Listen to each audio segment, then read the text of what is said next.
ऋक्षराज जामवन ब्रह्मा के अंश अवतार हैं। एक रूप से सृष्टि करते करते ही दूसरे रूप से भगवान की आराधना, सेवा एवं सहायता की जा सके, इसी भाव से वे जामवन के रूप में अवतीर्ण हुए थे। ऋक्ष के रूप में अवतीर्ण होने के कारण यह था कि उन्होंने रावण को वर दे दिया था कि उसकी मृत्यु नर वानर आदि के अतिरिक्त किसी देव आदि से ना हो। अब इसी रूप में रहकर राम जी की सहायता पहुंचाई जा सकती थी। जब भगवान विष्णु ने वामन का अवतार धारण कर बलि की यज्ञशाला में गमन किया और संकल्प लेने के बाद अपना विराट रूप प्रकट किया, तब उन्होंने उनके त्रिलोकी को नापते नापते इनकी 7 प्रदक्षिणा कर ली। राम अवतार में तो मानो ये भगवान के प्रधानमंत्री ही थे।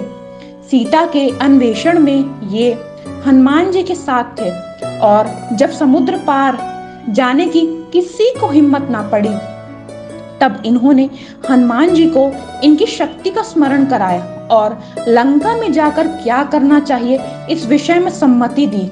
भगवान राम के चरणों में इनका इतना प्रेम था कि उनके अयोध्या पहुंचने पर इन्होंने वहां से अपने घर जाना अस्वीकार कर दिया और हठ किया कि मैं आपके चरणों को छोड़कर कहीं नहीं जाऊंगा। जब तक भगवान राम ने द्वापर में आकर दर्शन देने की प्रतिज्ञा नहीं की, तब तक ये अपने हठ पर अड़े ही रहे। द्वापर युग में श्री कृष्ण अवतार हुआ।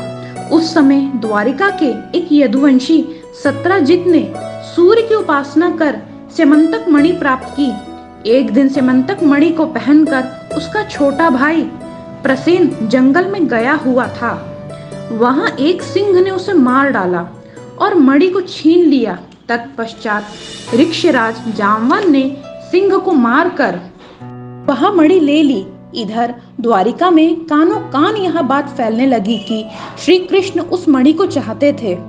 उन्होंने ही प्रसेन को मारकर मणि को ले लिया होगा।